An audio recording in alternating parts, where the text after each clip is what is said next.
Greetings, everyone. This is me again, Zahra Bazak. Just waiting for this headphone to connect. It's not connecting.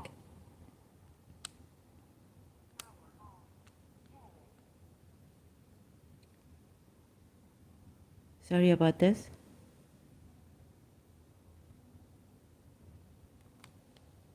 It's not connecting. Just a minute, please. I have to just hold on.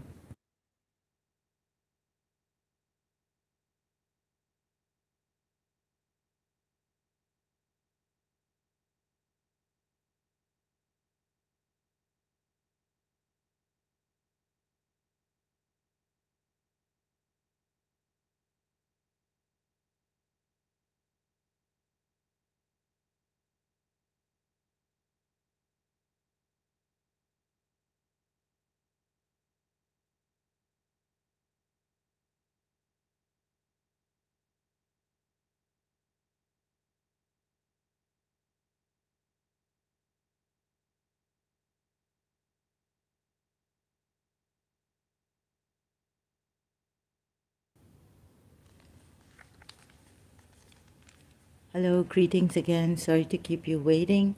Had some problems. And now the problem is solved. The headphone is connected. So I'm going to take you to Quran verses. Not been well, so please bear with me. Had a cough, terrible cough, and cold, throat infection. Recuperating. So now I'm on this unspecific verses, Surah Al Imran, verse 7. He is the one who has sent down upon you the book whereof are clear signs that are the essence of the book, and others co-similar or ambiguous.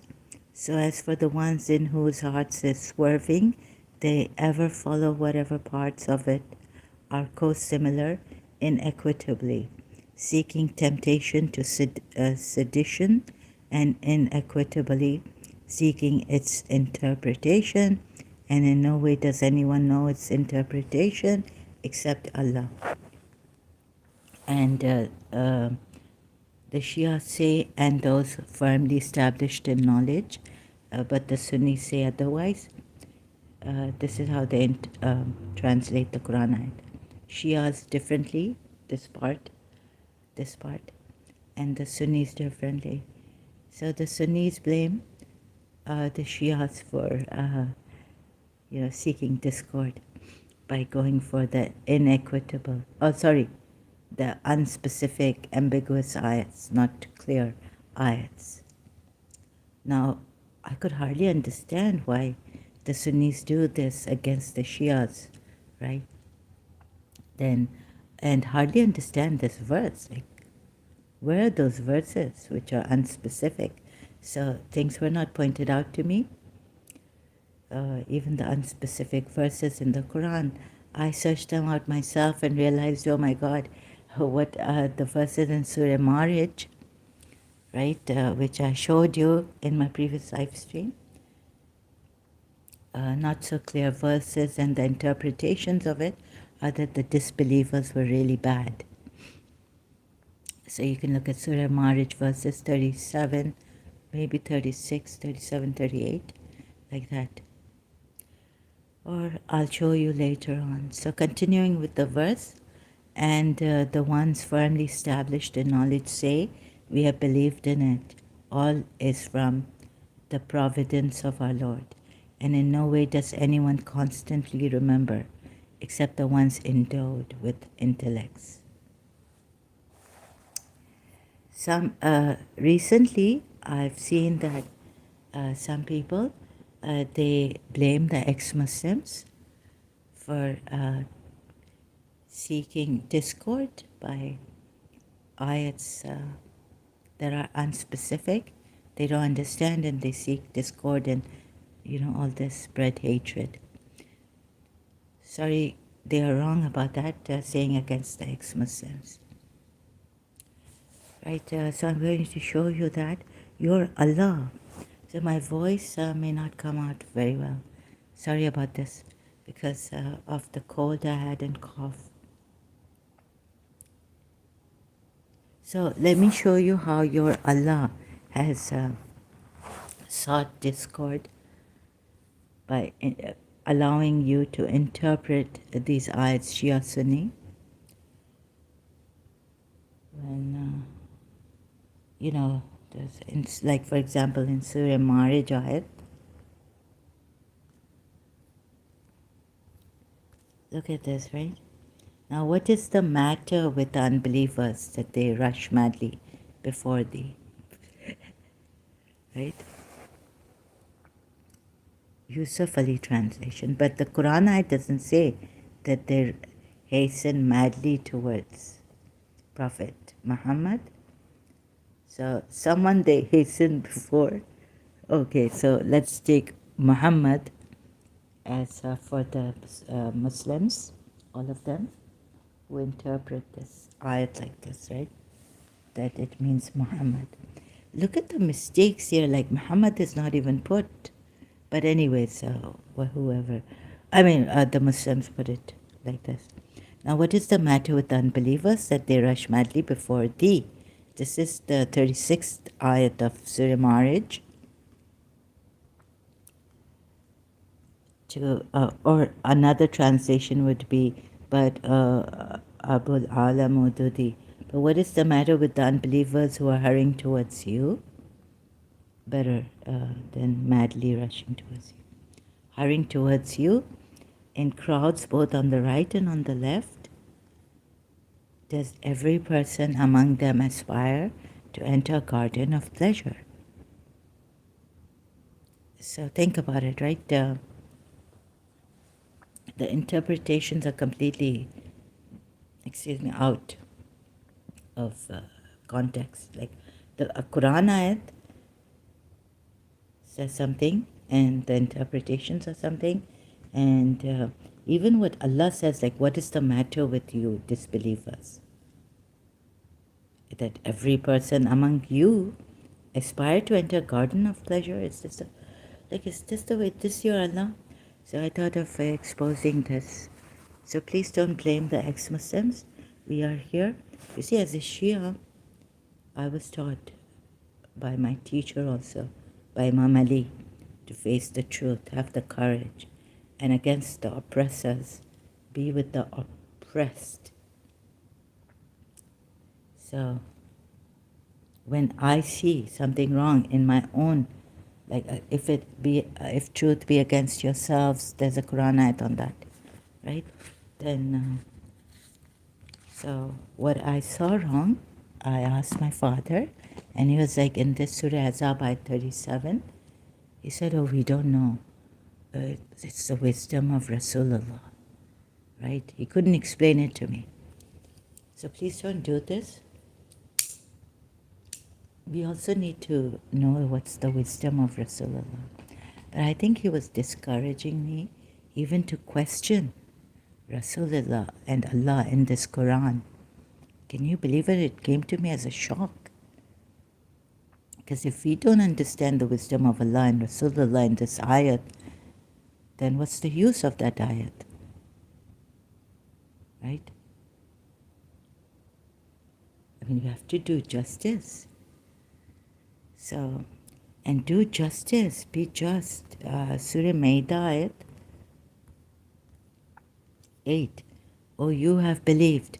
Be persistently standing firm for Allah, witnesses in justice. And witnesses being just.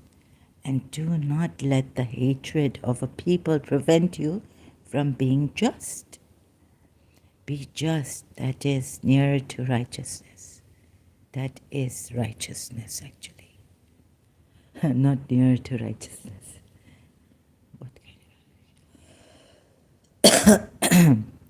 And fear Allah. Indeed, Allah is aware of what you do. So there's a Quran ayat like this, beautiful ayat, but a little bit deficient. It is nearer to righteousness.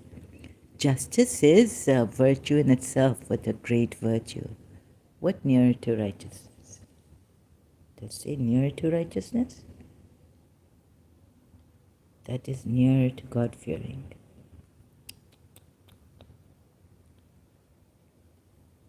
Nearer to piety.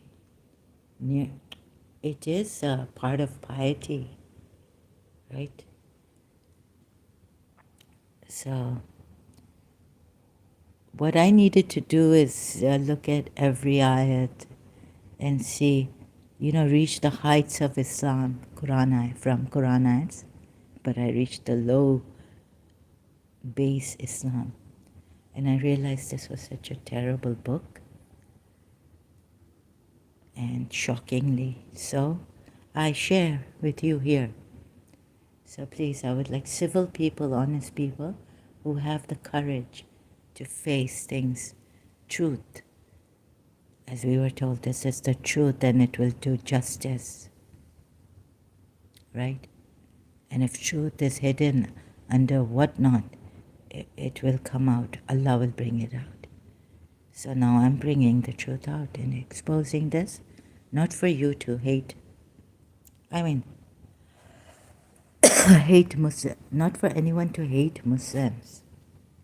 But if you act terribly here, then, you provoke that anger in us.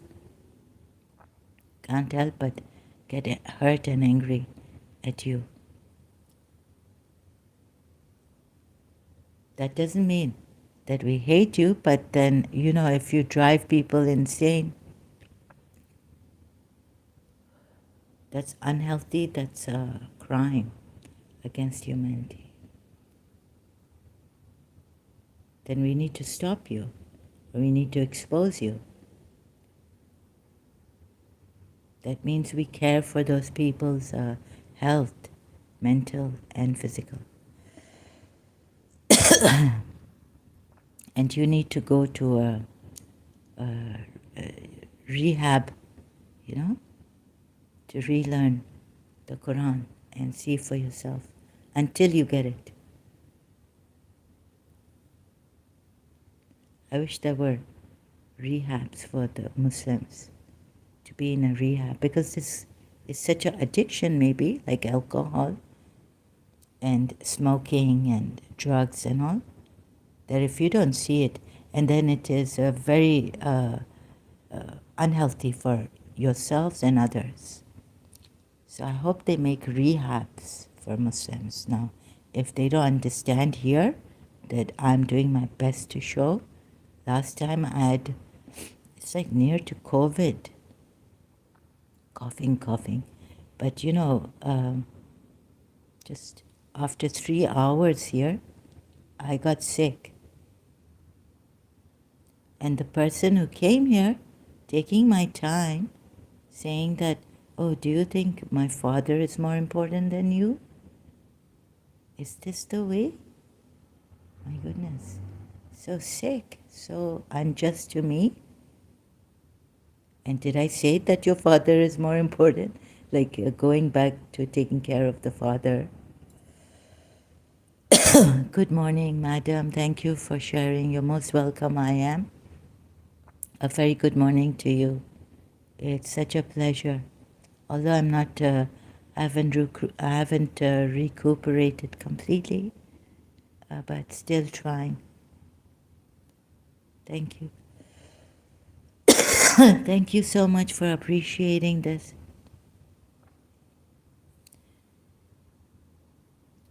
It's a great honor and pleasure. Sorry, my voice, because of the cold and the cough. I can't strain much. Let's see how far I can go with this. So then in Surah Tawbah, look what your God does again against the disbelievers. O Prophet, strive against the unbelievers and hypocrites. And be severe to them. Hell Hell shall be their abode. What an evil destination, right? Then it comes to, this is 73 ayat that I just read out. And 74 says, they swear, these disbelievers swear by Allah that they did not say anything against the Prophet. Can you hear my voice clearly? Not very loudly, but I hope it's clear enough. Thanks so much. While they, let me know, while they had said the word of disbelief and disbelieved after their pretense of Islam and planned that which they were not to attain. And they were not resentful, except for the fact that Allah and His Messenger had enriched them of His bounty. Oh my goodness. You gullible people. Yes, I can. You can hear me, thank God. Okay, that's great. Thank you so much. Oh, if the cough gets a lot worse, I'll have to go. Sorry, I can't speak louder than this. So thank God Ayam says he can hear me. Or she can hear me. They can hear me. So they swear by Allah that they... You see here also against the disbelievers, propaganda, it seems. Because if you take a marriage, right, you sit with a good person, like with good company, like the other surah verse in the another surah says, keep with truthful and the martyrs and all, witnesses. They're the best company, they are the best company. Do you get me? So they thought maybe the disbelievers here in Surah Marriage, so when you look at the mistakes, then you come back to this ayat that I just was on, and you see, yes, seeking discord against disbelievers. Does every person among them, meaning the disbelievers, aspire to enter a garden of pleasure? I think they were running towards Prophet Muhammad or whoever, you know. Now what is the matter with the unbelievers that they rush before thee, actually, not madly, but maybe, God knows how this Arabic. Yusuf Ali, anyways, translation, I just left out madly, trying to figure out why Yusuf Ali has written madly there. From the right and from the left in crowds. Probably they came to, think that blessings, since Allah and the angels sent blessings on him and His presence, just being in His presence, would bless them and would secure for them gardens of pleasure. So I wish I could find other ayats. Sorry, but if you, like it says, if you follow your scriptures, Torah and Injil properly, you would have had fruits at hand. Do you only search the Quran or also the books? Thank you. Which books? Islamic books? Wherever it's necessary, then I use when it's absolutely necessary, I use the other Islamic history books. You're most welcome, right? So Islamic sources, tafsirs and all. And the tafsirs have made it worse, actually. So, yes, looking at the tafsirs of these Quran ayats, they're worse. They're all against. Like the ayats, when I did the tafsirs of these ayats, I don't think you were there on my live stream. So you can look at the tafsir, yes, a good reminder, right, for me. Look here. It says now that in crowds, both on the right and on the left. What am I doing? I'm taking Surah Ali Imran verse 7, unspecific verses which people seek, Muslims would, to seek discord, different interpretations of them, or to interpret them as to seek discord. So this is what your Allah has done with the ayats against the disbelievers and then the interpreters. This refers, footnote, this refers to those disbelievers who would rush in towards the Prophet from every side to mock and ridicule him. This is the reason they've given. When they heard him preach Islam and recite the Quran.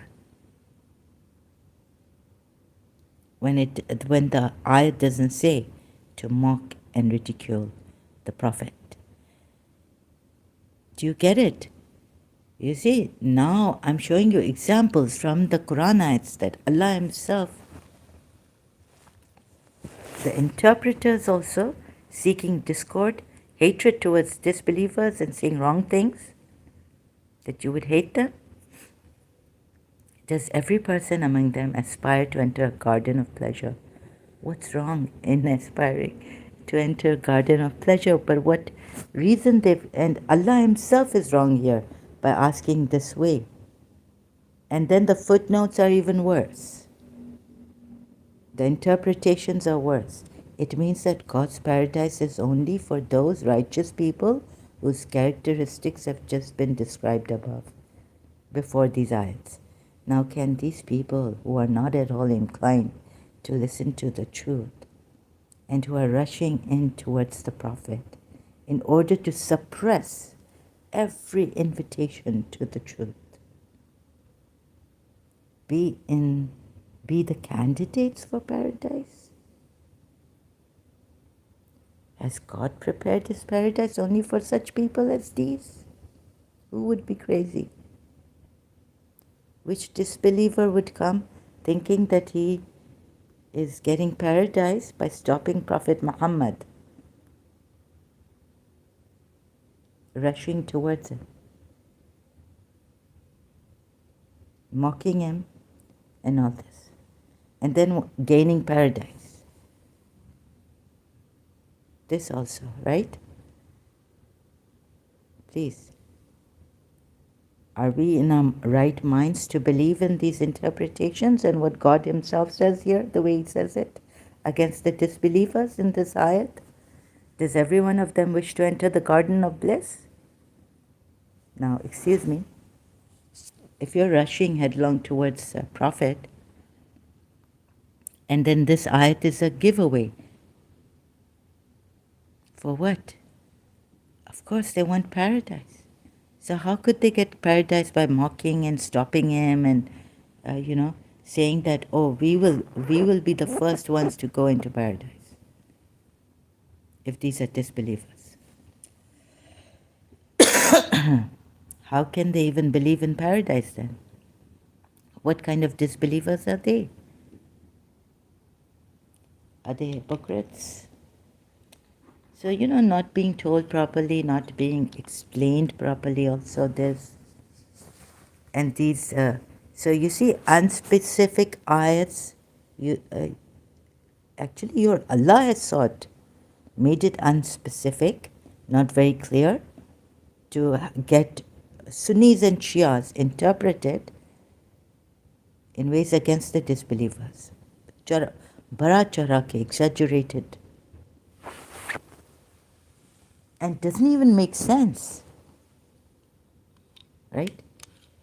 Why would they aspire for heaven, paradise, gardens, if they were rushing towards Prophet Muhammad to stop him from preaching and all this? Excuse me? Hello, people, Muslims? Do you see कितना बेवकूफ़, कितना धोखा आपको दिया है? Do you see how much betrayal, lies? Allah and the so-called believers, Prophet Muhammad himself. What else is there? Surah Hudayat. We have, this is a book whose verses are perfected and then presented in detail for Silat from one who is wise and aware. then how can there be unspecific ayats? And why are you, and your Allah is unspecifically saying against the disbelievers in Surah Marriage, ayat 36, 37, 38.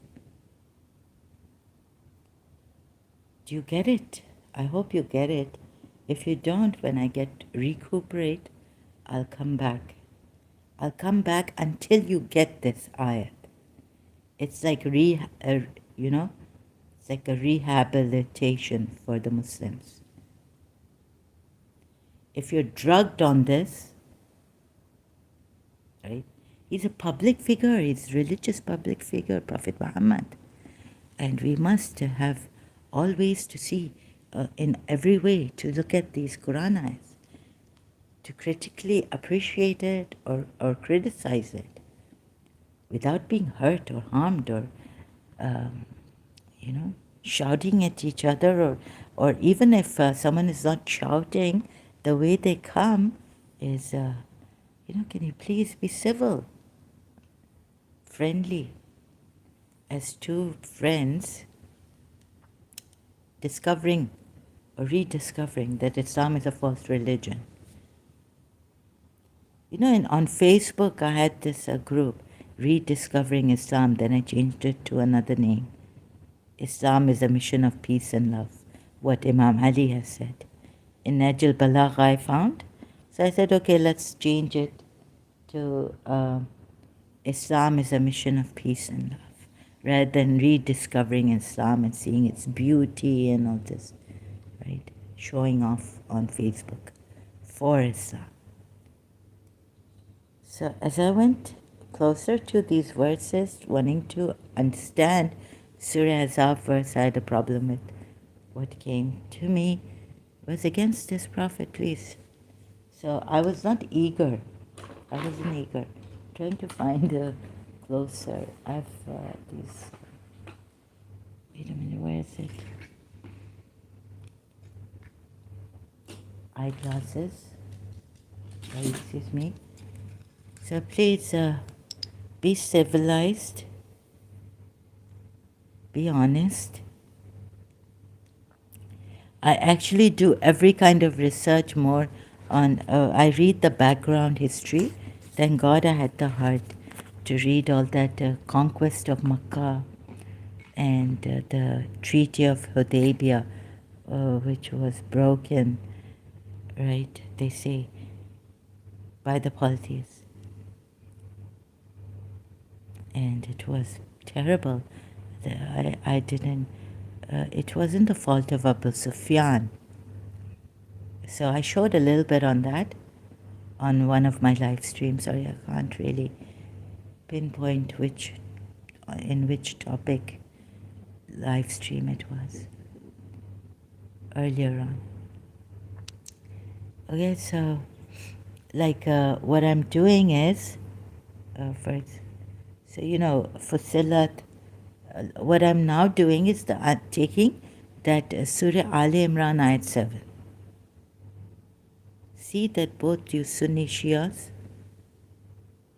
Sunnis blaming the Shias for taking unspecific verses, and that's why they've gone out of Islam or something. I don't know. I could understand for the life of me why the Sunnis were attacking the Shias on that, right? Even when the Shias were explaining it, I wouldn't understand. Why? Now I understand, and I'm correcting the Shias also and the Sunnis both on that. Al Imran verse 7. That your Allah, you see, it's like here we are. Here you are, you love them. Here you are, you love them.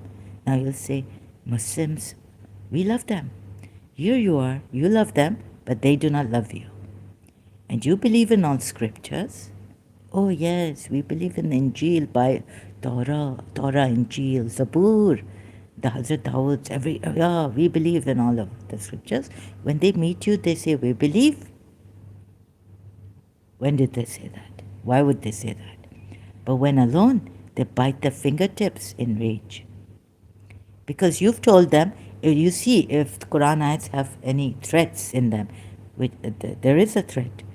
Confirming, O Ahle Kitab, believe in what we have sent down now. Confirming which is what is in your scriptures. Otherwise, what will happen? We will obliterate your faces, or this, that, curse you, or turn you on your backs. You Sabbath breakers, Sahabas. You see, like that. So, yes, you rule. How can you rule that out? So, they must, if they say that yes, yes, we believe, because they must be scared. You have to see there's a threat in the Quran ayat against them.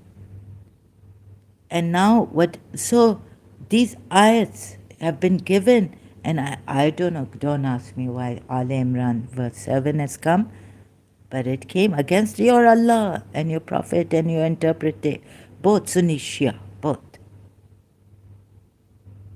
Because Allah is the main culprit here with the Quran ayats. Look at the way He's put it. When they meet you, they say, we believe, as if they are hypocrites. But you can't rule out the threats given to them, Ahle Kitab, right?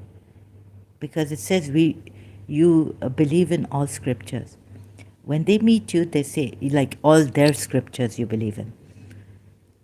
And when they meet you, they say, we believe. But when alone, they bite their fingertips in rage. Say, oh, Prophet, huh? Now what? So in the beginning, it was like, if you love someone, so if they are angry at you, now, oh my God, this, oh Prophet, may you die. Fingertips in rage, say, oh Prophet, may you die of your rage. Now let them get angry. Surely Allah knows best what is hidden in the heart. This is your love for them. When Jesus has said, love your enemies to them, the Christians. Another thing is, be just. Right? Where's that ayat? Surah Maida ayat. Now Allah is telling you here, even though they hate you, and do not let the hatred of a people prevent you from being just. Right? Hatred would be in their rage, anger, hatred for you. They are. So you take Surah Maida ayat 8, right? Be just. Your Allah is not just Himself. Wishing them death.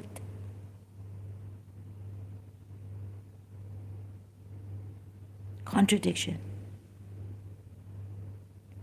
He's telling you believers to be just. That is near to right. That is righteousness. Surah Maida ayat 8. Surah Maida ayat 8. That is righteousness, virtue, piety. Be just and fear Allah indeed. Now some of us Shias stuck on this ayat, right? We could never compare this ayat with this ayat that I'm showing you now. Which one is it? Die in your rage. Here, 119 of Al Imran. Here you are. You love them. You know what I mean? When it comes here, when they meet you, they say, we believe. Okay, I explained that. But when alone, they bite their fingertips in rage. Like they hate you. So that's why they're like biting their fingertips in rage. Say, oh Prophet, may you die of your rage. Just because they hate you and they are enraged with you, angry with you, they're not taking any steps, but they're biting their own fingertips in rage. It's just a metaphor.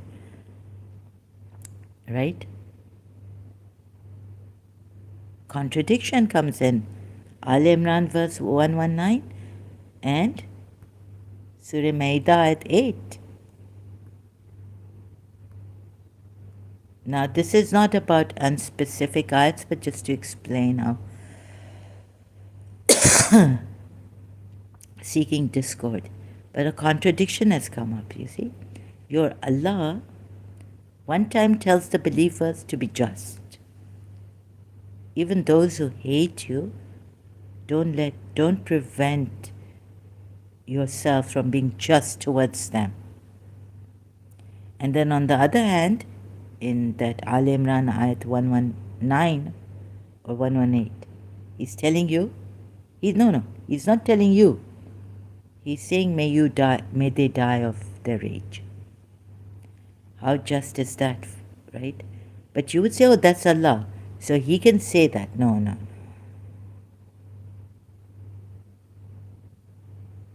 What is he teaching you then? You are confused. You see, the Shias, then they say, okay, this is Allah saying it. So Allah is cursing them. But here, we as Shias, they've never worked this out, right? They think they've worked it out, the Shias. Even the Sunnis, maybe, keeping away. Oh, you have believed, be persistently standing firm for Allah, witnesses in justice. You know what is that? Like being just. And do not let the hatred of a people prevent you from being just. Be just. That is near to righteousness. That's righteousness in itself. What stage of righteousness? Must be a very high stage of righteousness. And your Allah then, and fear Allah, indeed Allah. How Allah has betrayed you, people. I felt betrayed. But you see, you believers say that, no, Allah has told us to be righteous and be just. No, be near to righteousness, be just, even if these people hate us. Be equitable. Be just. Like if a Christian or a Jew comes to you, they just be just with them. Many examples you can give yourself. And here is Allah in Al Imran saying, 119, here you are. You know what he's doing. And he's cursed them. Just because they are angry. I exposed, you see, why they might, when they meet you, they say we believe. But when alone, so he's saying that they are hypocrites also, and they are angry, So a metaphor is given that they bite their fingertips in rage against you. That's all they do. But can you rule out the fact that they would be forced to believe? So be also afraid in front of you. Because you could kill them. And this is what the messenger has been told to do. Kill. And God even curses them. May you die of your rage. Just of that hatred, may you die. But he tells, just work it out. I think it doesn't make sense. It's a contradiction. If you don't think this is a contradiction and this is a true Allah cursing them, think again. Rethink. Contemplate on this. And if you're a gone case, you need this drug and you need to hurt us, can't see the logic, my logic, then you need to be in a rehab.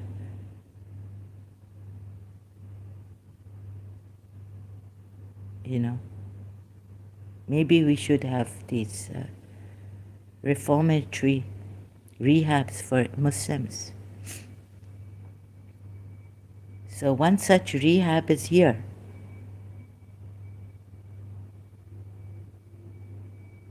Right? If you think ex-Muslims are seeking, like unspecific verses to seek discord and tell you that what a terrible Islam Allah this is. To seek such ayats like in Surah Tawbah, O you have believed, fight against those adjacent to you of the disbelievers, and let them find in you harshness. Nor should the believers all go forth together. Like that, Like if we're seeking this ayat, Surah Toba 29, to tell you how terrible this Islam is. But it's not terrible. Islam is peace. Rethink again. I wasn't ever in a hurry to leave Islam, right? I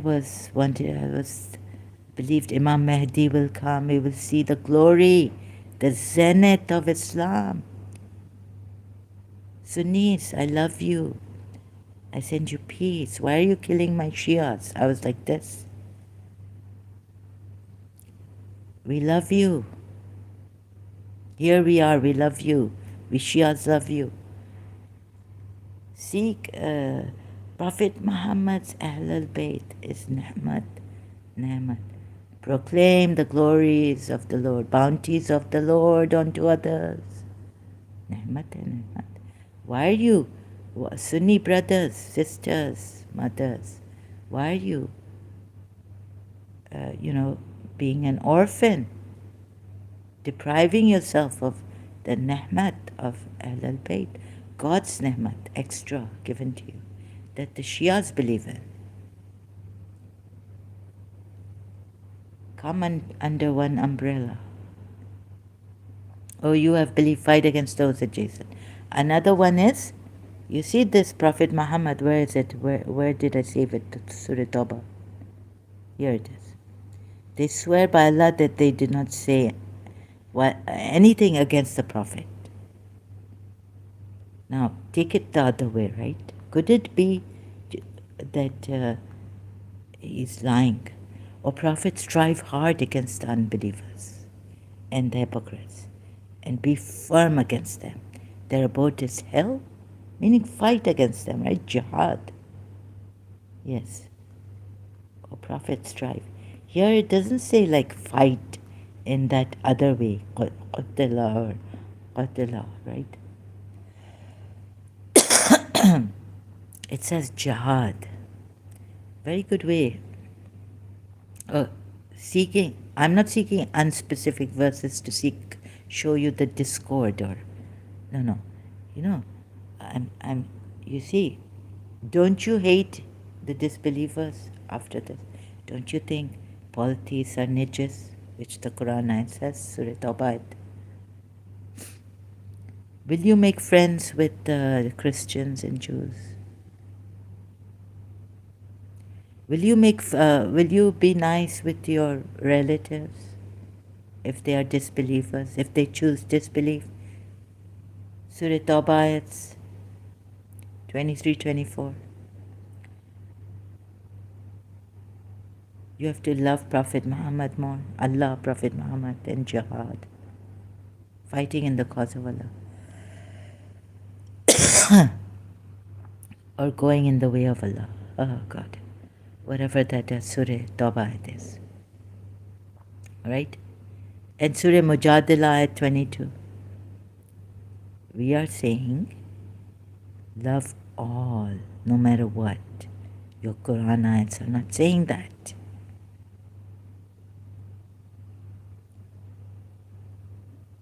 So we are not the ones seeking, like people are going to tell you, Muslims, like Perfect Dawah told ex-Muslim Ahmad,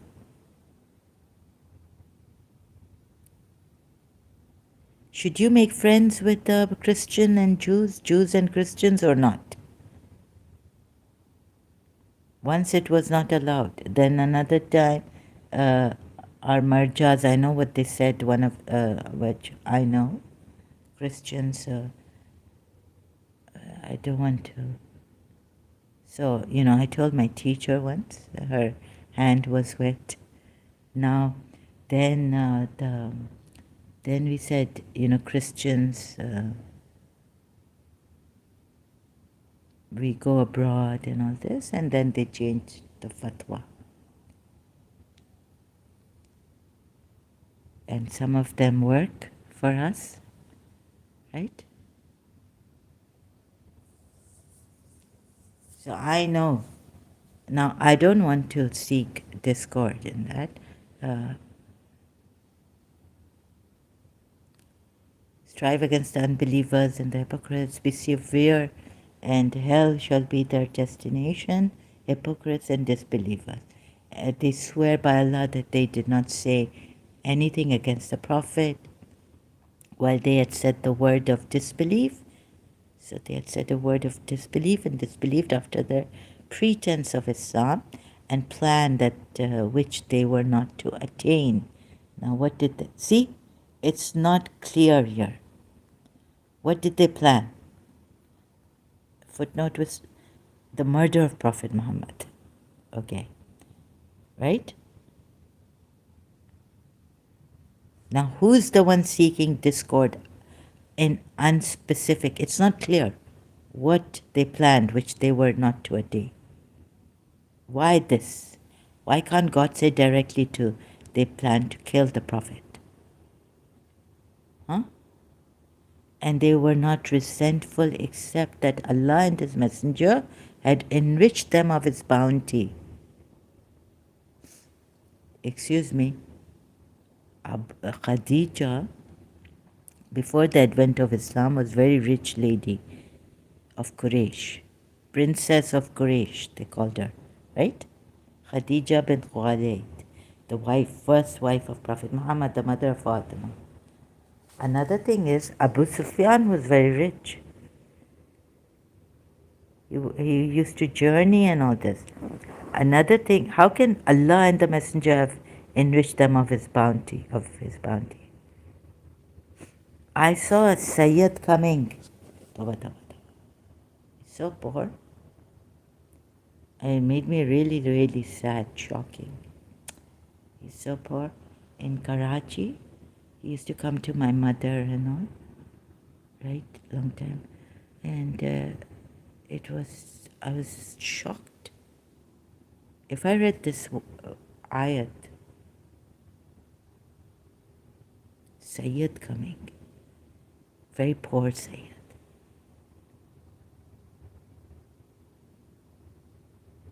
And my father's angry that why does he come all the time?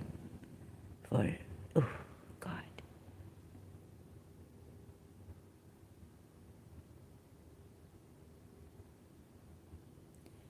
Because my father couldn't see it. Couldn't see a Shia Sayyid coming like that poor man.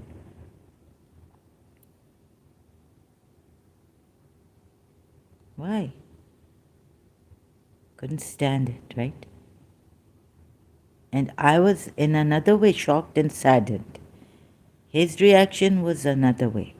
Why? Because Allah says here, and His Messenger had enriched them of His bounty.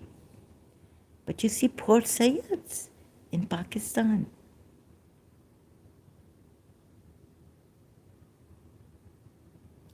So if they repent, it is better for them. But Allah could not enrich the Sayyids who were poor in Pakistan, who need money.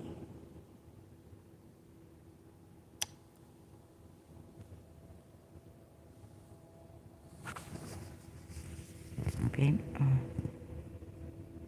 And you know the Quraysh, Surah Quraysh, I saw recently again, revisiting Surah Quraysh. This doesn't mean only the Hashemites. This means the polytheists included, Umayyads, for the custom security of the Quraysh. Quraysh used to give security. It doesn't say Hashemite only from the clan of Prophet Muhammad.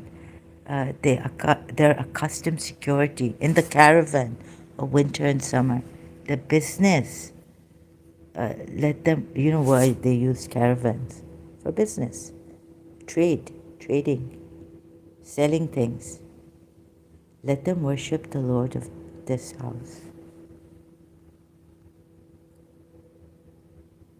who has fed them from hunger and made them safe from fear.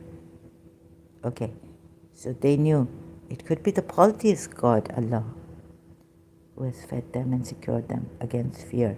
So both, and it's not only Quraysh, it says, if it was only the Hashmites, then Allah would have put here Hashmite, because Prophet Muhammad came from the Quraysh clan of Hashmites, not the Umayyads. Umayyads were terrible, we were told. Not Sunnis believed in the Umayyads. Later on, the Sunnis came from them, believing in them. Imam Ali was so from the Hashmite, Abu Talib, right? Oh, but also the polytheists, the Umayyads were from the Quraysh, and they were polytheists in the beginning. But the Sunnis say that Abu Sufyan became a Muslim.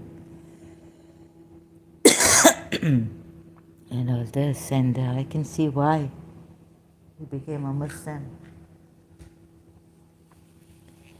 So,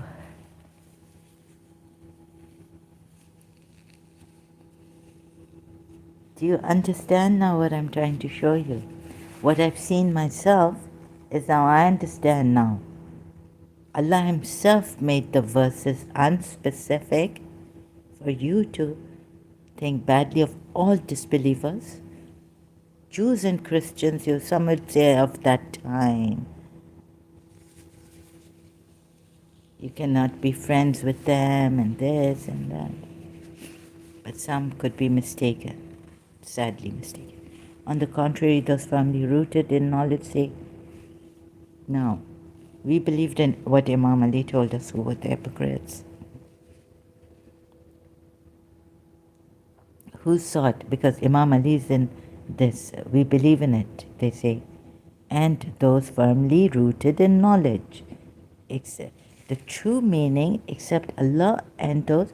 Now Sunnis attack the Shias on this verbally, like seeking those verses to seek discord, divide, Muslims. But we took it from Shias, I know, took it from their Imams after Prophet Muhammad. And this is how they translate it differently. On the contrary, those firmly rooted in knowledge, except Allah and those firmly rooted in knowledge. So you can see the Arabic word, a phrase here, words. So we did not, the Shias did not seek these verses to... Anyways, let me not get stuck on this. Allegorical. Seeking discord and seeking its interpretation. See, because Ali, Quran is with Ali and Ali is with the Quran. And who's Ali? He's the son-in-law and cousin of Prophet Muhammad. Excuse me. Right? Now why did I... Unspecific verses. Allah Himself, I was shocked. So look at, He does this to make you hate the disbelievers. My goodness. I don't know why. What happened to this Quran? Maybe it was stolen from others and some... Now what, I don't know the background. But now I understand what are the unspecific verses and where you can seek discord to hate the disbelievers and all that. Do you get it? I hope you get it. If I can't explain it properly, I'll come myself to explain it properly again and again. No matter what is the matter with now what is the matter with the unbelievers that they rush madly? Now Yusuf Ali is put madly before thee. 36 ayat of Surah Marriage I just read out. 37. To sit on your right and on your left in separate groups. They sat at a distance in order to oppose and mock the Prophet, claiming that they would enter paradise before the believers. Because the ayat comes, 38. Does every person among them, aspire to enter a garden of pleasure? So you see, I'm trying to tell you that these ayats are unspecific. They don't say that they were coming like this to the Prophet, rushing towards him to mock and ridicule him. But who sought these interpretations? Sunnis and Shias. And Allah Himself, the way He writes it, makes you believe that this is what they did. Does every person among them aspire to enter a garden of pleasure?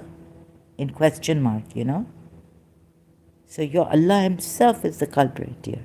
The top culprit. I don't know why. I don't know why this has happened in the Quran verses. And you couldn't see it. That your Allah, this Allah. And then why this ayat came? Al Imran. Oh my God, who put this ayat to make you see that Allah Himself made. Do you see the unspecific ayats? How they mock these making them how could I say? The interpretations make it worse, but Allah Himself has made it bad, like against the disbelievers, right? When you look at Surah Marij ayat 38, does every person among the disbelievers, aspire to enter garden of pleasure?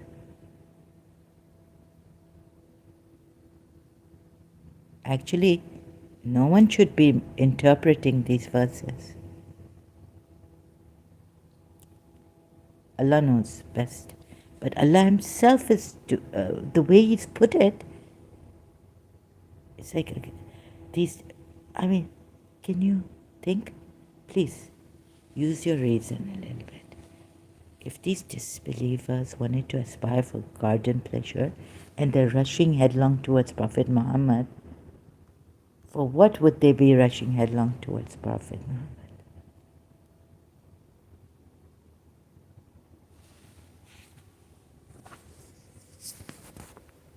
Keep company. Keep company with the truthful. Wouldn't you be blessed around his company? Wouldn't you get paradise? Wouldn't He forgive your sins?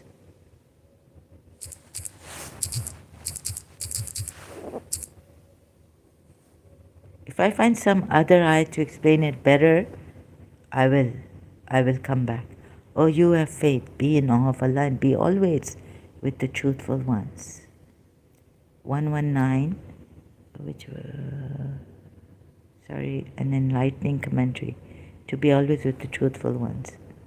And whoever obeys Allah and the Messenger will be in the company of those blessed by Allah, the prophets, the people of truth, the martyrs, and what a company they are. And O you who believe, be careful of your duty to Allah, be with the true ones. Surah Tawbah at 119, this is. You see? So they were seeking His company.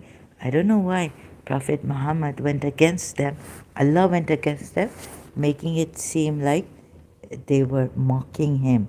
That's why they were rushing headlong towards Him or before Him. However, these Quran ayats may be changed or something. Can someone do a thorough research on this? No. We would have been killed before for blasphemy against Islam.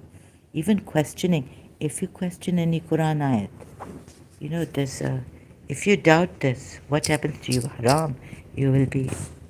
If you doubt the Quran, what Quran ayat? What punishment do you get? You are so scared of doubting, made scared. So if you are in doubt if you are in doubt concerning that which we have revealed unto you, then ask those. Well, your Prophet was told, 94 Yunus, Surah Yunus. He was doubting it. But in other ways, don't doubt it. In another surah, ayat, believers are told not to doubt these verses. On one hand this, on the other hand this. Right? It's quite painful to see. And these contradictions. And if you are in doubt as to what we have revealed from time to time to our servant, then produce a surah like on and call witness helpers. And if you are in doubt, look at the challenge. And if you are in doubt concerning, but when the prophet is in doubt, that's okay. The truth has suddenly come to you from your Lord, so never be among the doubters. And if thou art in doubt, so we took for the believers that you should never be among the doubters.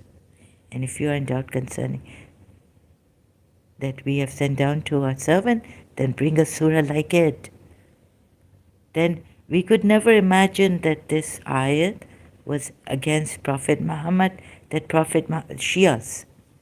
Shias, were you in ever doubt that there's no interpretation of these ayats? Oh, sorry, tafsir in the multilingual Shia Quran. So if you are in doubt, O Muhammad, about that which we have revealed to you, then ask those who have been reading the scripture before you. Look what we would have been told. It's not like this. Or what? Who are reading the scripture before you?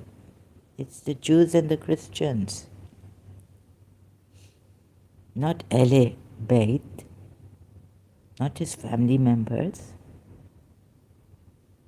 And this is about Muhammad being in doubt. The Sunnis, the Shias, I don't know how they take this ayat. There's no tafsir in the Shia multilingual Quran about this ayat. And never be of the doubters. Now, ahead of this ayat, as Surah Yunus, for you Muslims, it's like never be of the doubters. Please don't, Yunus, kill us. Right? After 94, if I get Quran.com, continue with the verses. Right?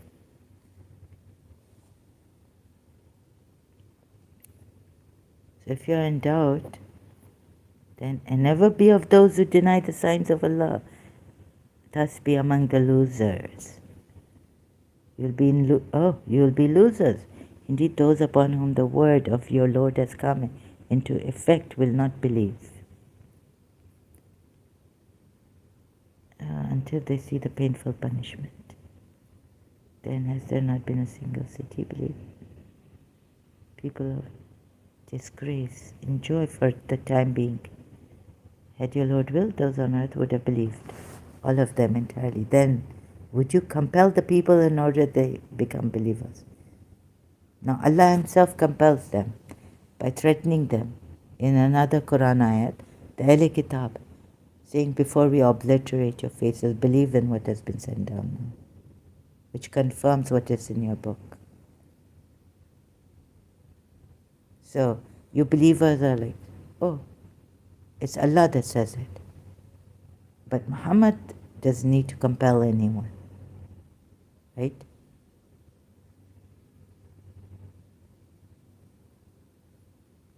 There's no contradiction.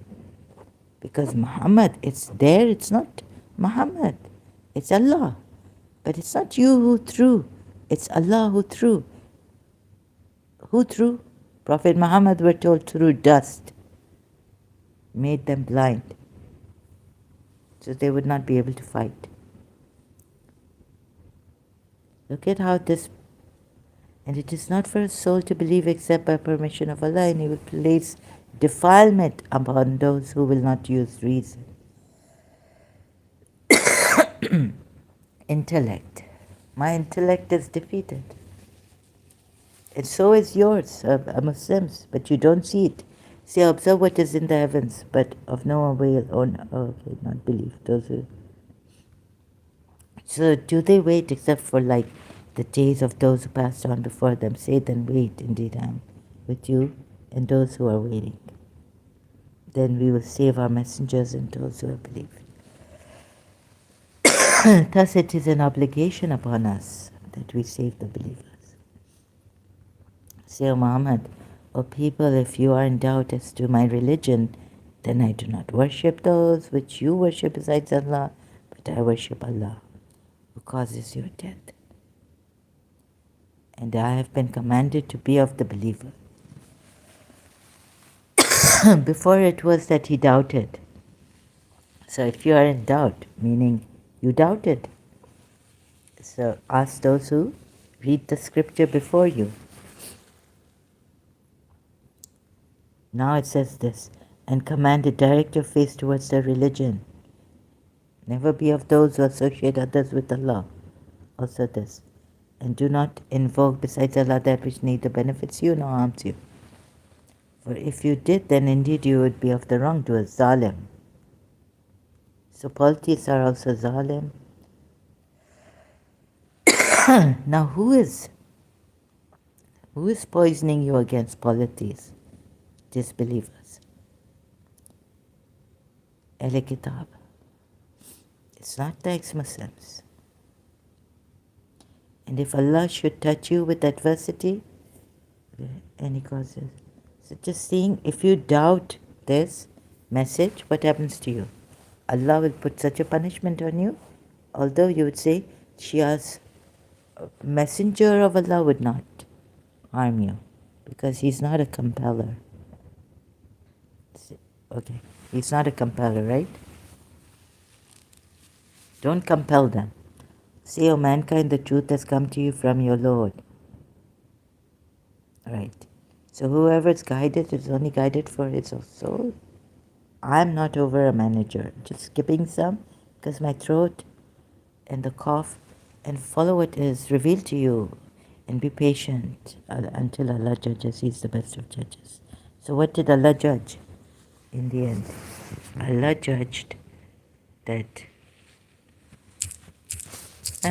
there it says Allah should Yunus. He's not a compeller. He's just a warner.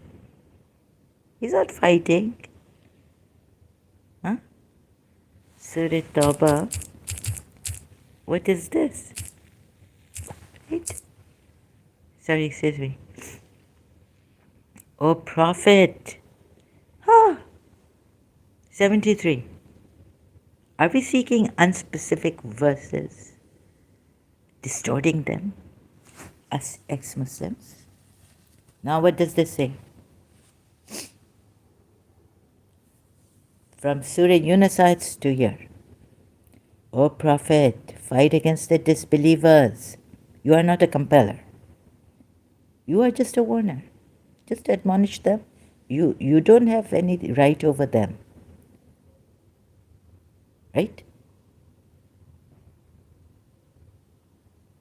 So you may think that I'm causing discord.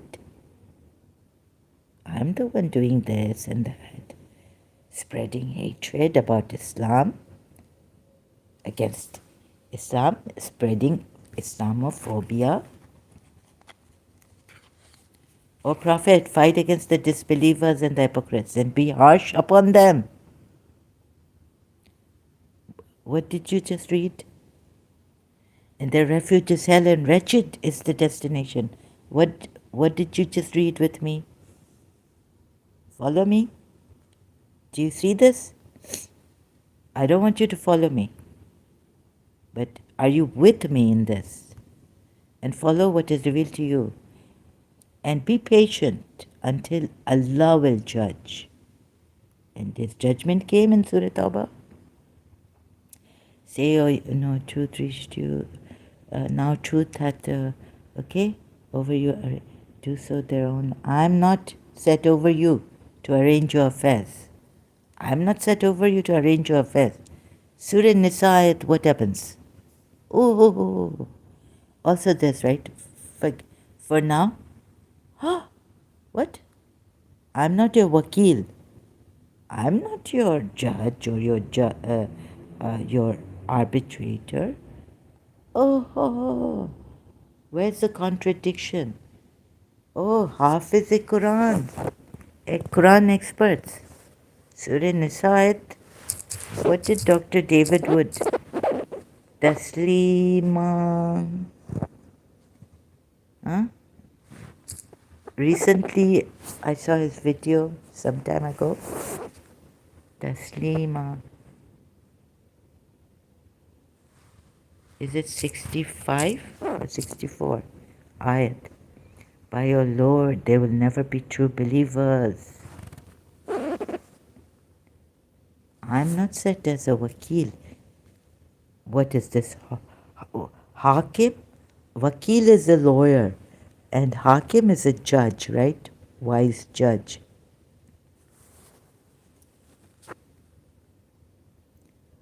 किसको धोखा दे रहे हैं आप लोग? Who? This Quran. I mean, I'm telling Allah. This fake. So here it says, but no, by your Lord, they will not truly believe until they make you, O Muhammad, judge concerning that. Every word I can't. Oh. Am I the one? I'm just exposing, I'm just showing you. You decide then. Am I the one seeking discord and showing you wrong ayats and misinterpreting them? Or I'm just showing you the ayats that have contradictions? Just ayats. Especially the ayats first. We will reach maybe sometime if I'm alive, tafsirs, and I can go on reading the history. Judge concerning that over which they dispute among themselves. I'm so shocked my voice is going faint. Among themselves, and then find within themselves no discomfort from what you have judged, and submit in full submission. Full submission. Surah Nisa 65. Taslima. If this has not been for Allah's, it's only for Prophet Muhammad's, being the Hakim, judge among them. Who are the them? They are they, not you people, not you Muslims believers, the Ahl Kitab. Perhaps, right? Only Jews and Christians. Look at them. I mean, look at this ayat. And here in Surah Yunus, what did I find? Say, O you men, now truth has reached you from your Lord, those who receive guidance. So do so for the good of their own souls. Those who stray, do so to their own loss. Leave them alone, like the Shias say, to stray. And I'm not set over, because Prophet Muhammad is not set over you as an arranger of your affairs. Wakil, lawyer, all of a sudden he's become the judge. And now they have to, all of a sudden. This is a Surah Yunus ayat 108. Oh, this is the this is the sacred number of the Hindus. Here, no wakil. You follow what you want to follow, and I follow Surah Kafirun, right? I do not follow what you follow. I do not believe in what you believe in. You do not believe in what I believe in. This seems like a true polytheist ayat. And, even from Ahl Kitab, Christians and all Jews. No, maybe, no. Huh. But not a, but look at the contradiction here. Surah Yunus ayat 108, in the end it says, he's not over you a guardian. And you know what a wakil is now? This is not awliya. This is wakil, lawyer.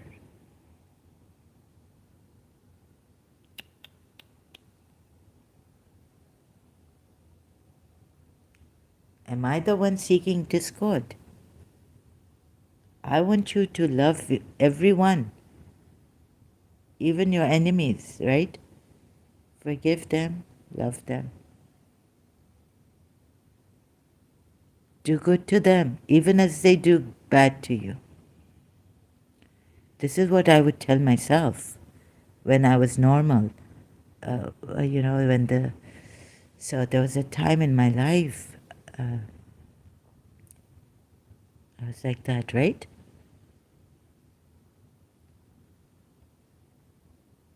Makes you happy? You want to hurt us? Zulm karna cha rahe ho? You want to be wicked? But then there came a time I was like, no. God, you have to come now. Stop this oppression against me. I can't take it. I won't forgive you. I won't forgive you. Like that, right?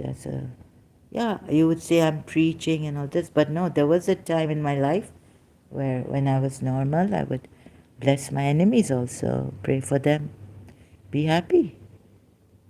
Like this, right? Say, O mankind, the truth has come to you from your Lord. So whoever is guided is only guided for the benefit of his soul. And whoever goes astray only goes astray in violation against it.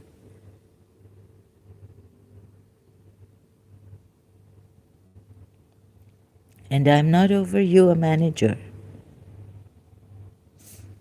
managing your affairs.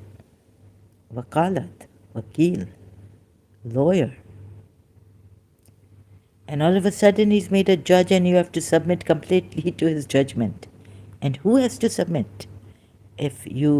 So before it mentions the Ahle Kitab in Surah Nisa, if you go up before, right? So here we need to look, who are the they? We sent not a messenger but to be obeyed in accordance with the will of Allah. Now it's like this.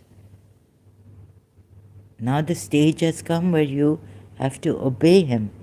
If they had only when they were unjust to themselves, who are the they? Come unto thee. Hypocrites. Ahle Kitab. Those men, Allah knows what is in their hearts. So keep clear of them. Reach their souls. How then when they are seized by misfortune? Hypocrites. When it is said to them, it's not Ahle Kitab, it's hypocrites. In Islam, Muslim hypocrites. When it is said to them, come to what Allah hath revealed, and to the messenger, thou seest the hypocrites avert their faces from thee in disgust. So, so how will it be when disaster strikes them because of what their hands have put forth? And then they come to you swearing by Allah, we intended nothing but good conduct and accommodation, reconciliation. Perhaps with the polytheists. And, among us, like if you see in Al Imran, is it that verse, that the hypocrites? No. Some of these believers had this thing of how shall Surah Anfal ayats, where was that? You remember? We intended nothing but good conduct and accommodation. So please find out if these who are called hypocrites here, like Abu Sufyan and Abu Jahl, if they really did want reconciliation and good conduct. You can read the history now and read it in a way that, because it's coming from the conquerors, Islamic conquerors, try to read it in a way that you can see whether the disbelievers like Abu Sufyan when he was a polytheist, it makes sense to you or not. The history is biased. See if the history is biased also. Compare it with the Quran ayats. Those are the ones whom Allah knows what is in their hearts. Sorry, I cannot guide you in this, but I can only show you, which I did, like about the conquest of Makkah and the Treaty of Hudaybiyah being broken, how to, how I did my research, and found out that Abu Sufyan was not the one, bad one at that time, who broke the Treaty of Hudaybiyah. Those are the ones whom Allah knows what is in their hearts, so turn away from them, but admonish them and speak to them a far-reaching word. No, how then were they seized, these hypocrites? Good. They say we meant no. Oh, Surah Hashar, I say, how Allah put terror in their hearts. So don't forget Surah Hashar too. Broken houses expelled from Yathrib. But no, by your Lord, they will not truly believe until they make you a judge concerning that over which they dispute. Now Allah has decided this, to make him the judge. There he says he won't be a wakil for you, let alone a judge, right?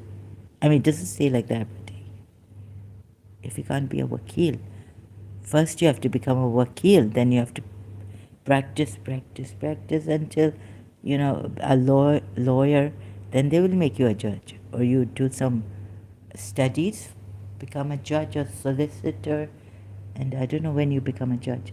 But you need to practice first wakalat, lawyer, becoming a lawyer, and then one day you become a judge, I think. Or maybe even if you study to become a judge and skip that wakalat thing, becoming a lawyer. But so, let's say if someone tells you, Allah is telling you here that he's not a wakil, but all of a sudden he's made a judge. So he's telling the hypocrites. So this is a Islamic verse, right? This is this tyrant who's compelling you. He's using Allah. Sorry, I'm coughing a lot now. I think I need a break. Oh. So I'll take a break. Thank you so much. Hope you see this. Put this religion behind you. And if you come here to argue and become argumentative, like, a drug addict who gives trouble to a rehab doctor or something, then you need to go to a rehab doctor. I'm not trained for it, but I'll do my best. And you're not accusing me and all this, throwing some of you are not angry. You make me angry. But now I can understand. I hope I don't forget it in my madness. That you are, if I forget, please overlook, right? That you are, what? What are you? Drug addict. And if you can't have this Islam, you will do anything, steal, lie. Your security, you see, your religious security is at stake. You are a religious addict. I hope I remember.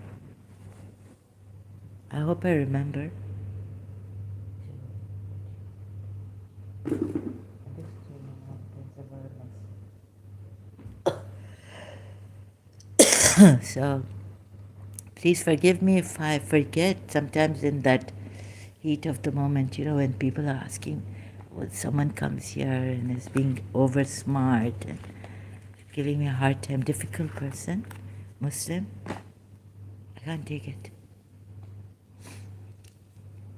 So sorry if I fail at times to take it gracefully. I apologize, right? So if this religion, the Quran, Ayats, satisfied my logic, I would have been more than happy and have wait as we are waiting. Surya Yunusayat. But, like always, like Shahid Baltistani, Snoha for Ya Basale, like अभी तो हमारी सांसें भी ऐसे लगते, they're like snake bite, poisonous. Please come, please come, please come. Adrikni, Adrikni. Well, I would have said that at times. Yes, many times. We can't wait for you. Please come soon, soon. So this, but no.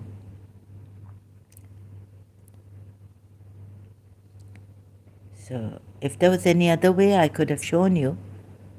But I'm really sorry. Now we need to realize, ex-Muslims, some of you are like drug addicts, religiously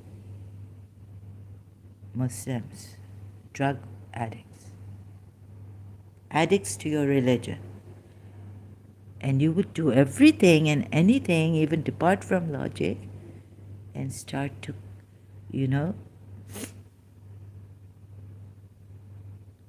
be falsely accuse us and all that you do.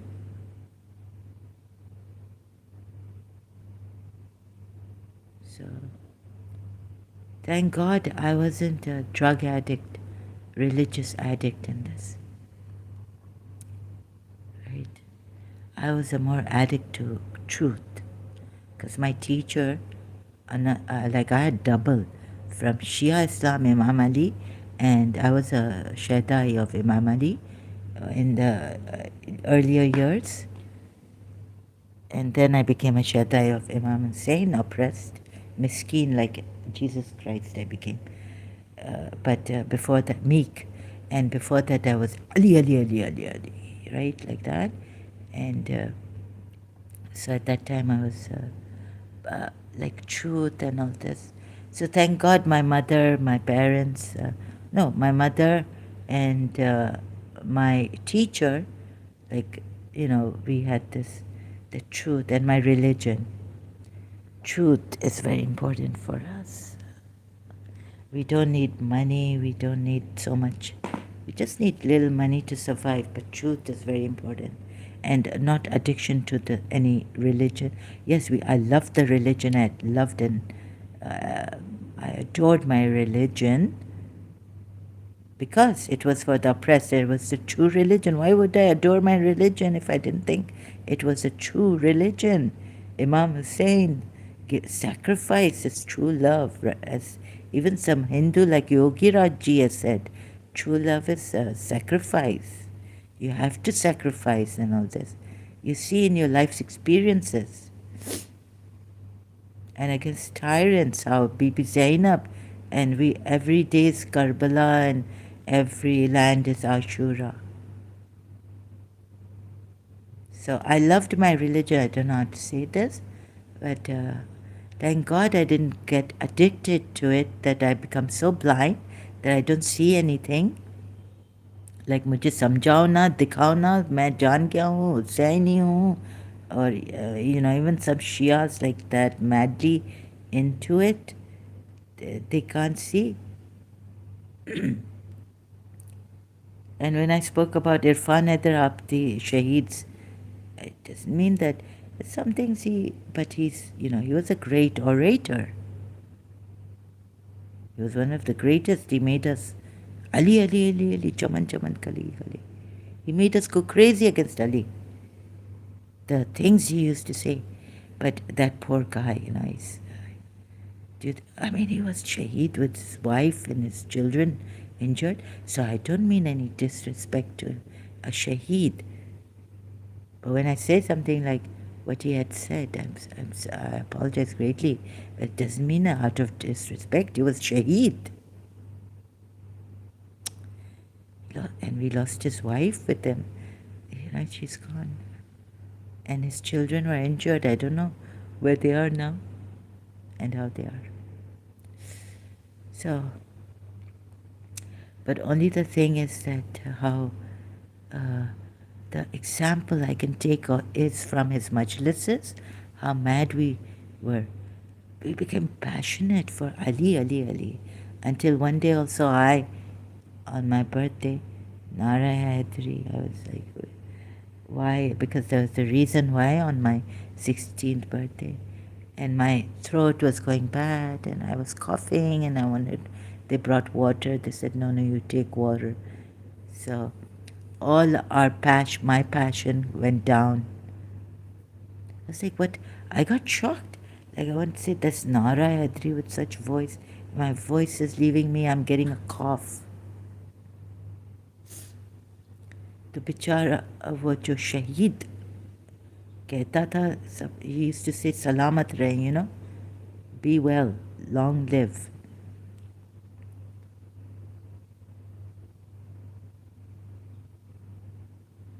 What happened?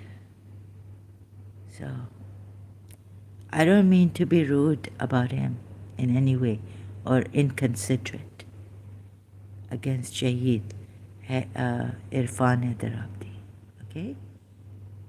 But with a heavy heart, go through his majlises, which I had to. And I was like, oh my God, he's going to go. Some of the things he used to say openly, that's why I think the Sunnis also came to burn our Imam Barga.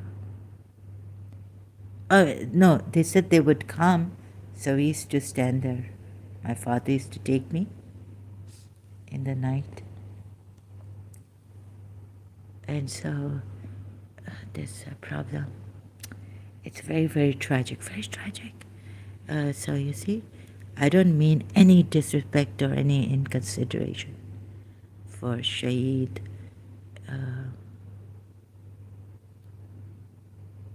Irfan Haider Abdi. Okay? Goodness. So it's quite shocking. So you see this? Surah Yunus side. Say, O mankind, the truth has come to you from your Lord. So whoever is guided is only guided for the benefit of his soul. And whoever goes astray only goes astray in violation against it, your soul. And I am not over you a manager. So why are Shia stuck on this ayat? Sorry to say it like this. And Taslima.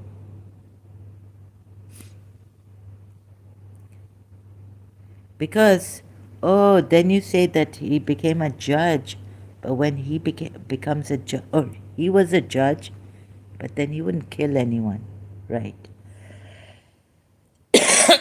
Then why don't you see this ayat again, opening to Surah Tawbah? I don't know.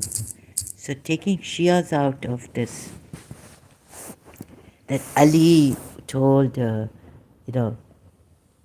what is the distance between the sun and the earth. Surah Tawbah 73. Now this jihad you would say is, right. This is not qatilu or qatilu, oh Prophet, fight against the disbelievers, do jihad against the disbelievers. And the hypocrites, and be harsh upon them. At least be harsh upon them, right? Now why this? Now the Prophet himself is being told to do jihad. They swear by Allah that they did not say anything against the Prophet. What if it is true? We look at this. I hope you, who are Quran experts and Shias and Sunnis, have an honest look at this and do your research properly. What if these polities, poor polities, whoever said this, or Ali Kitab? You see how he uses Allah and then these unspecific ayats, and it's a mess. And you Shias have made this religion beautiful. Otherwise, that's not when you look at the Quran ayats. And you need to be very careful with a hypocrite like him, which I found, right? Surah Azab ayat 37, Surah Tahrim ayat 1 and 2, and the rest, like that, step by step, brought you here. So I'm not the one who would break an oath.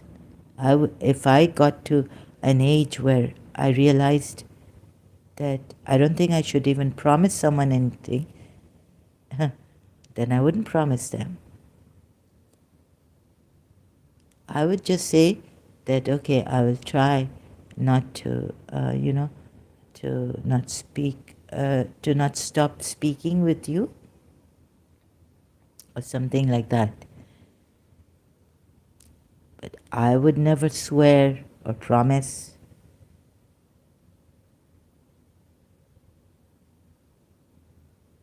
And not even give my word, if it meant promise. Sorry. Right?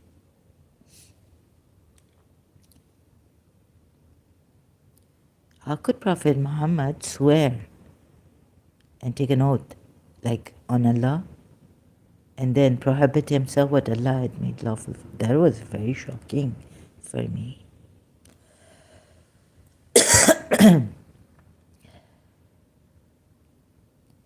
They swear by Allah. Now, you see, they're swearing by Allah. This is what you're told against these poor people, disbelievers.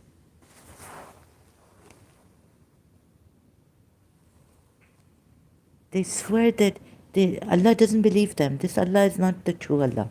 While they had said the word of disbelief, and goodness, and they wanted to. And look, now what is this? And that they planned which they were not to attain.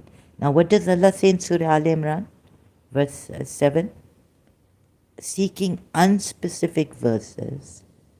Now, why would Allah put unspecific verses? The one who is putting verses like this, don't you think he's the culprit? Because, of course, someone who gives you something then tantalizes you, keeps some things away from you and gives you something. Is that right? Your curiosity is going to increase. Curiosity killed the cat.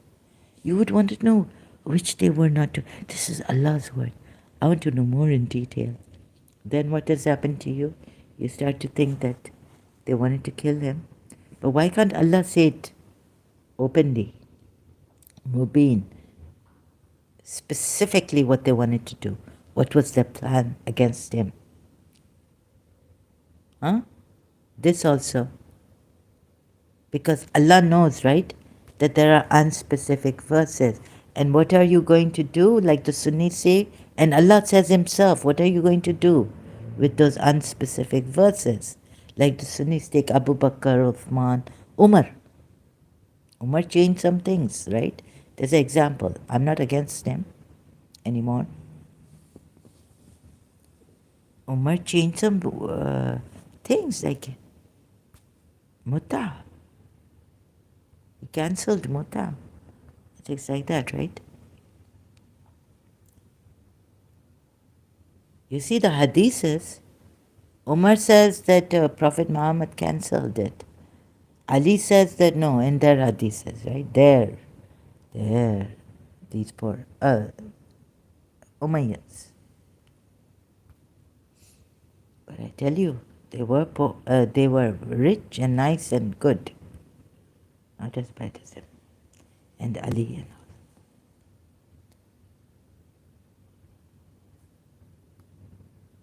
Surah Yunus, wait as we are waiting. Say, O mankind, the truth has come to you, and I am not over your manager. Then what's happened? So I'm not seeking discord. I'm not sure. Look, even when the Sunnis were killing Shias in Pakistan, I was still after the truth of my religion. Let me see if I can show them from somewhere. Right? If they have to kill us, come kill us. Right? Where do you think these kind of things on Google search this girl, Shia girl, come kill us, we are Shias. Maybe it came from me saying the same thing. Or all of us Shias in Pakistan. Yes, come kill us, we are Shias. Then the Western will, on Facebook, they say, no, no, no, don't say this, this is. Save yourselves. Why are you committing suicide?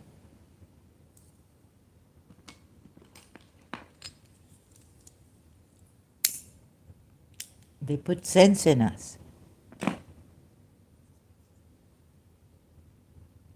And the Quran ayat also says, you should not allow zulm on you. Those souls taken by the angels. You must do hijrat. Why allow these Sunni extremists to kill you?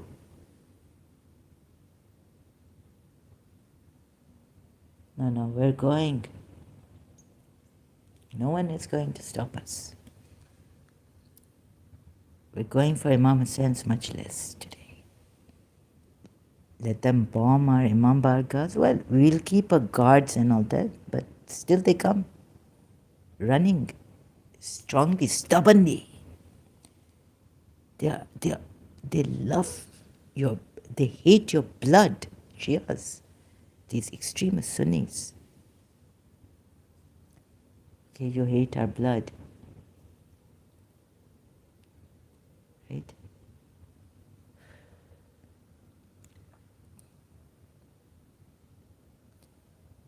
No, no, it's foreign agents. It's raw, RAW. It's India. It's America. It was never. No, before that, Jews did it. And these Shias have come from the Jews. Kill them. They're the worst of creatures. Ibn Saba was a Jew. Before the Americans, Jews. Israel and all this. And yes, yes. And then, was it an Israeli who told me, Jew, that I'm not a Shia?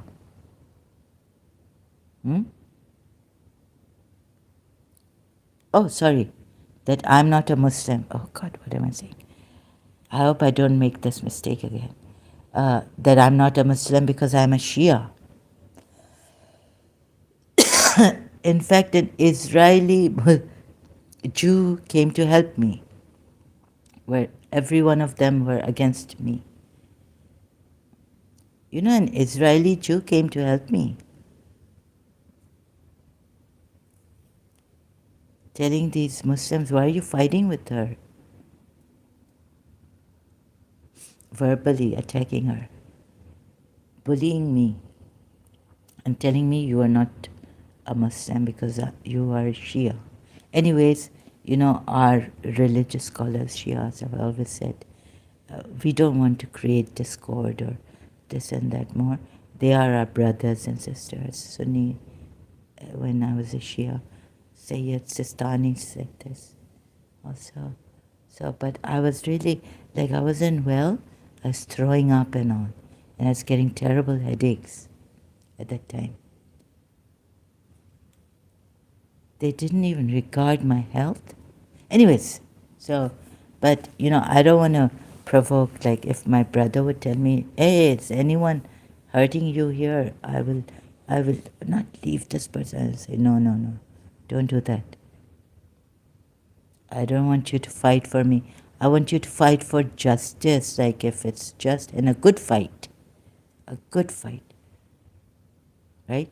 Just because, it's my mother. If my mother is wrong against a friend, I would tell my mother, you are wrong. You see? I'm not going to fight for it's my mother, and why did you say this to my mother, and all this. But if my mother has harmed you, of course I'm going to be for you and not for my mother at that time, in that case. That's how I am, that's how I was taught to be. Thank God for that, so that today I'm not addicted to this religion. I may be addicted to justice and truth, even though it be against my religion. So that ayat, that even though it be against you, truth, stand for justice and truth, something like that. Even if it be against yourselves, your parents, your this, that I'm addicted to. So that in history, to correct it, to get it right. And now I find this person, what a terrible, terrible. He's like this. He's like this one, who calls Allah to witness. Surah Baqarah at 204 and 205. And he destroys. And you see then in Surah Tawbah, 73, fight jihad, although it's put there just to deceive you. And of the people is he whose speech pleases you in worldly life. So they put worldly life, so you think, no. You know, Surah Alim, Surah Ala, 87 Surah of the Quran. What does it say? That the world, no, the hereafter is better than this temporary world, right? So, and of the people is he whose speech pleases you in worldly life, and he calls Allah to witness as to what is in his heart. Yet he is the fiercest of opponents. Could he allow the polytheists? Could he allow? Could his Allah allow? He used Allah in many cases. No, in one case he uses Allah to tell those he's invited Sahabas to leave now. Surah Azabad. He's shy to tell you to leave. But he's not shy to tell you what Allah has told him. That come fight in the way of Allah.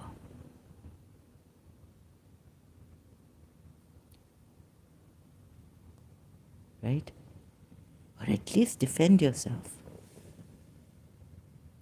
And of the people is he whose speech pleases you in worldly life? Worldly life, yes. And he calls Allah, this is put to deceive you. And I'm not seeking unspecific verses. I've sought those unspecific verses, shown you that Allah is wrong in those. Even your interpreters are wrong. Surah Marij and others. And he calls Allah to witness as to what is in his heart. Yet he calls Allah to witness. Not that Allah comes between a man and his heart. This person calls Allah to witness. And at one time I was so scared to call Allah to witness. Meaning to say that I bear witness that there's only one God. Or something like that. There's no God but one God. Okay? Now he calls Allah to witness as to what is in his heart, yet he's the fiercest of opponents. Now who became the fiercest of opponents? Allah, if you want to take it that way, in Surah Tawbah. Now something, and that Surah Tawbah doesn't start with your Allah, that is Bismillah ar-Rahman ar-Rahim, compassionate, the most merciful, the most beneficent. What is it? It's gone. That Allah is gone. Why? And then what does he do? Look at Surah Hashar. Nashar, he's done. Is Allah, you would say, not him. And when he goes away, he strives throughout the land to cause corruption therein and destroy crops. You believers cut the trees down. Have you ever heard the disbelievers cutting trees down and breaking houses? And using their Allah to say that? Huh? And animals or progeny, it says here. Nasl, nasl khatam kar deta hai. Nasl, nasl. Jews ki nasl khatam kar di. I've read in history. So now I brought the history. Also other books. What other books? I read what is at here I am. I've read other books, but right now Islamic books, Islamic history I'm bringing. Right? And when it is said to him, fear Allah, pride in the sin takes hold of him, sufficient for him is hellfire, and how wretched is the resting place. So when it is said to him, fear Allah, pride in the sin takes hold of him. Who is he? Example is right under your noses in Surah Azab ayat 37. He married. He tells Zaid to fear Allah and keep his wife, yet Zaid, we are told, when he's finished with his need with the Zainab, and Allah tells him to fear, he's hiding. So, you see, why did you miss these ayats? Because you're addicted, or you're scared. You were made scared. One Allah, exploitation. Something, I don't know. Many things, many factors. Keep your wife and fear Allah. While he concealed, Prophet Muhammad, you concealed within yourself that which Allah is to disclose. And you feared the people. Now you, Muslims, Shias, compared this fear with Hazrat Musa's fear. Moses felt frightened. We said, don't be afraid, surely thou will overcome.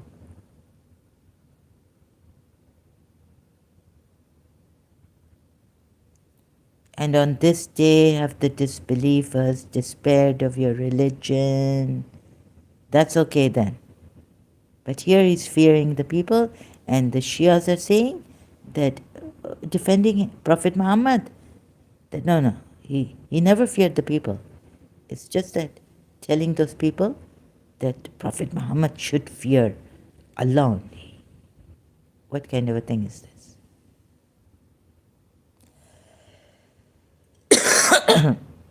But it's telling Prophet Muhammad that you feared the people before saying, while Allah has more right that you fear him. How many times is Allah going to tell this Prophet Muhammad not to fear the people? Because on this day have the disbeliever despaired of your religion.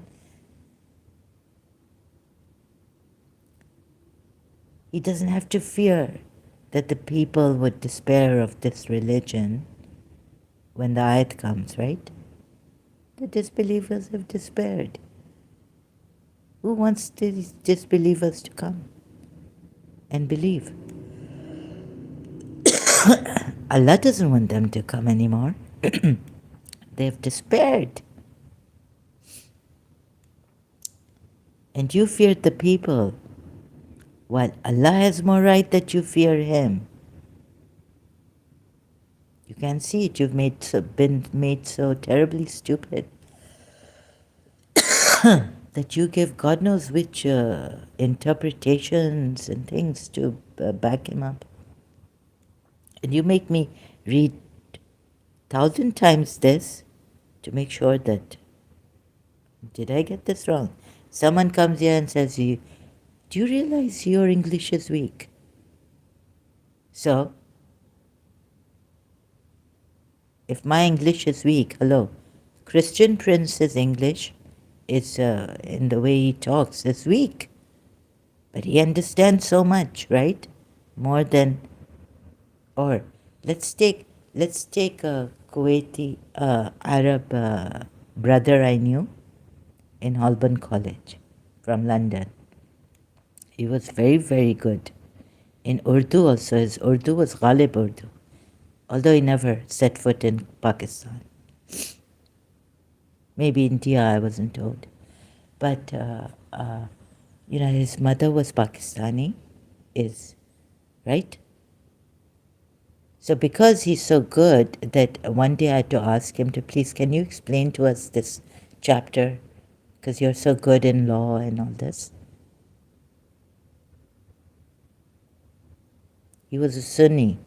So do you think that because his English was so good and his Arabic was so good, that that would make him a good candidate for telling me what is true Islam? A Shia me. Huh?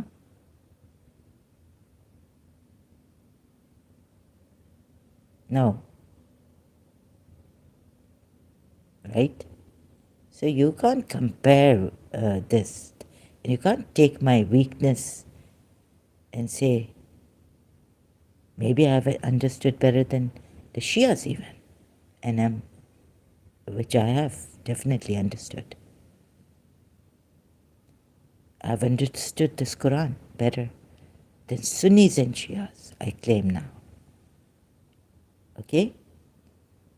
So please look at this and give me a chance and get out of this addiction, harming people and hurting people. Some of you blaspheme against Prophet Muhammad. This was my prophet too, and I was very scared of the fire of hell. I used to contemplate and say, oh my God, I should have become a compassionate person, like Dalai Lama says. Like Dalai Lama is compassion. If I'm a Husseini, I shouldn't be doing any wrong. Getting angry here and there and, no, immediate compassion. Also that. And you feared the people.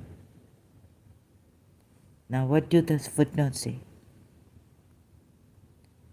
Oh my God. And you know what he did? So he feared the people while Allah has more right that you fear him. So when Zaid, he married his, you will say Zaid was not his true son, blood. But at one time he did practice and made him his son, but gave him his name, a pagan custom. Even Shias can't say no to that. It's ayat. You made a mistake, but Allah overlooks. It's okay. You married her to you in order that there not be upon the believers any discomfort concerning the wives of the claimed sons. Oh, what a reason. Flimsy. When they no longer have need of them. So this ayat is saying that when, when your adopted son doesn't have any need of his wife and he can divorce her, you can marry the adopted son's father-in-law. The father can marry his he is a father-in-law of adopted son's wife, ex-wife. So easily divorce if he has no need of her anymore. So when they no longer have need of them,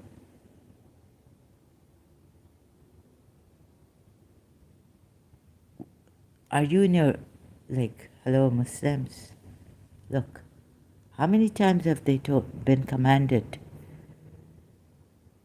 First in marriage proposal, then again Zaid is told to keep your wife in fear of Allah.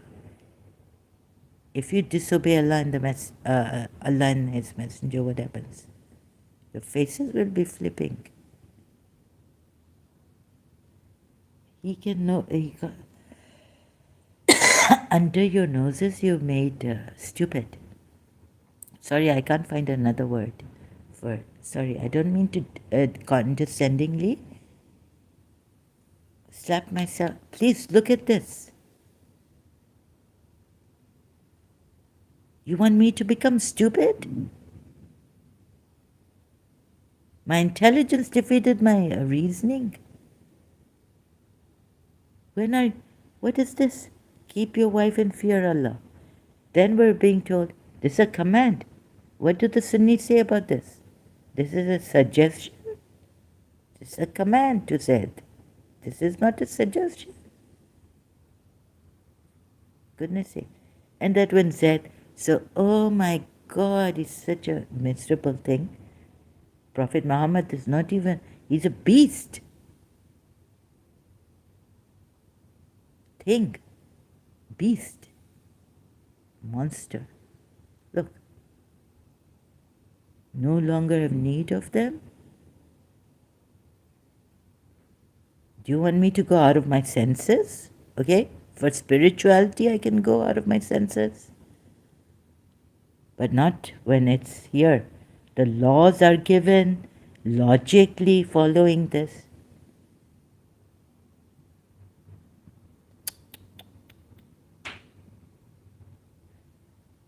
How he has deceived you, my goodness. I feel like sick. Okay, I need to take a break. Thank you so much. I will be coming back later. Oh my God.